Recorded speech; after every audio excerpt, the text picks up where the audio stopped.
अब हम पढ़ेंगे अपना टॉपिक के बारे में which is how to maintain food quality. Food quality को कैसे मेंटेन करा जा सकता है या फिर कैसे उसको बरकरार रखा जा सकता है। तो देखो, फूड क्वालिटी को मेंटेन करने का एक ही तरीका होता है अपने पास, और वो क्या तरीका है? कुकिंग। कि हम फूड को कुक करके या फिर जो हम कुकिंग मेथड यूज करते हैं उनमें कोई चेंजेस करके, या किन तरह के फूड को हम कुक करते हैं या किन तरह को हम रो फॉर्म में रखते हैं, उनमें कुछ चेंजेस करके हम अपनी फूड क्वालिटी को क्या रख सकते हैं? मेंटेन रख सकते हैं। It's so simple.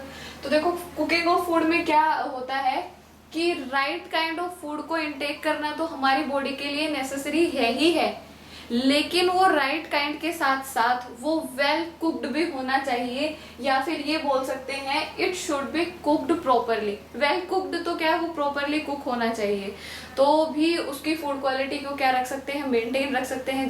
जो खाना हम खाते हैं उसकी क्वालिटी को इनहेंस कर सकते हैं, ठीक है। लेकिन जो ये कुकिंग है, फूड कुकिंग है, इसके दोनों ही इफेक्ट देखने को मिलते हैं। ये दोनों ही तरीके से अपनी लाइफस्टाइल को अफेक्ट करती है, अपने फूड को अफेक्ट करती है।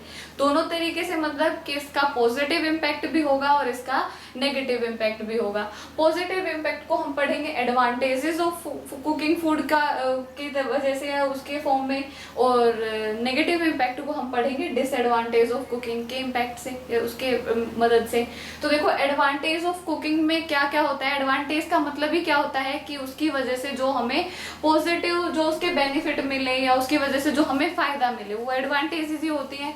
और हम किसके एडवांटेज पढ़ रहे हैं? कुकिंग के एडवांटेज। तो एडवांटेज में फूड कुकिंग के एडवांटेज क्या होते हैं कि जब हम रॉ फॉर्म में अगर वेजिटेबल्स वगैरह को या अपने फूड को रखें तो उनको खाना क्या होता है? टफ होता है ना, टेस्टलेस, टेस्ट अच्छा नहीं आता। तो उस टेस्ट को इनहेंस करने के लिए, उसको आसानी से खाने के लिए हम क्या करते हैं? उसको कुक करते हैं। और कुकिंग का फिर एडवांटेज क्या आ जाएगा? That it is easy to eat, वो खाने में आसानी रहती है। दूसरा आता है it is easy to digest. जो फूड कुक करके खाया जाता है वो डाइजेस्टिबल होता है, मतलब इजी टू डाइजेस्ट होता है, आसानी से डाइजेस्ट हो सकता है। और थर्ड और मोस्ट इंपॉर्टेंट है that by the cooking of food, जो जर्म्स प्रेजेंट रहते हैं फूड में, जो रो अपने फूड आइटम्स उनमें जो जर्म्स प्रेजेंट रहते हैं वो क्या हो जाते हैं? खत्म हो जाते हैं। तो ये बोल सकते हैं that it can kill germs. जो हमारे फूड में जर्म्स प्रेजेंट रहते हैं उनको खत्म कर सकता है। अब देखो, फायदे के साथ साथ कुकिंग के नुकसान भी हैं। तो अब नुकसान क्या है, डिसएडवांटेज ऑफ कुकिंग क्या है, वो देखते हैं। सबसे पहली डिसएडवांटेज है that it can cause loss of nutrient. जब हम कुकिंग करते हैं तो कुछ एक न्यूट्रिएंट्स लॉस्ट हो जाते हैं, कुछ एक न्यूट्रिएंट्स खत्म हो जाते हैं। तो ये बोल सकते हैं कि कुकिंग की वजह से लॉस ऑफ न्यूट्रिएंट एग्जिस्ट करता है, लॉस ऑफ न्यूट्रिएंट हो जाता है। नेक्स्ट क्या होता है? Vitamin C get destroyed by heat during cooking. Vitamin C एक ऐसा विटामिन होता है, न्यूट्रिएंट होता है, जो कुक करने पे या कुकिंग करने पे आसानी से बहुत इजीली ये डिस्ट्रॉय हो जाता है, बहुत इजीली ये खत्म हो जाता है।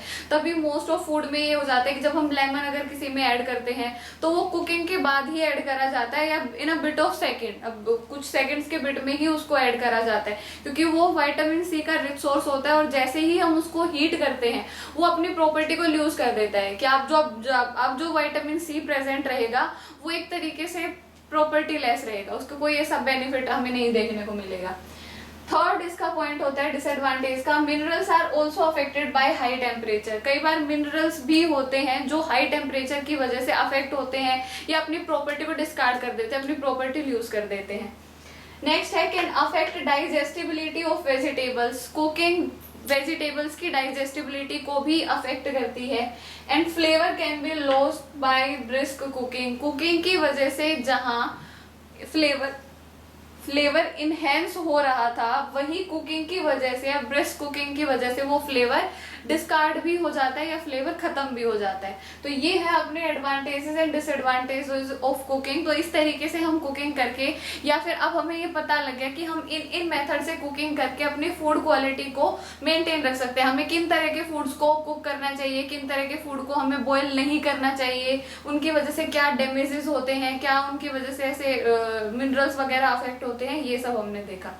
तो ये हो गया अपना chapter second components of food complete. इसमें हमने देखा न्यूट्रिएंट्स के बारे में, फूड कंपोजिशन के बारे में, कंपोनेंट्स ऑफ फूड के बारे में, डिफरेंट मिनरल जो न्यूट्रिएंट्स होते हैं हमें कहाँ से मिलते हैं, क्या उनके फंक्शंस रहते हैं, उनके बारे में। ऑल्दो हमने बैलेंस डाइट देखी, फूड क्वालिटी की मेंटेनेंस देखी और डेफिशिएंसी डिजीज देखी।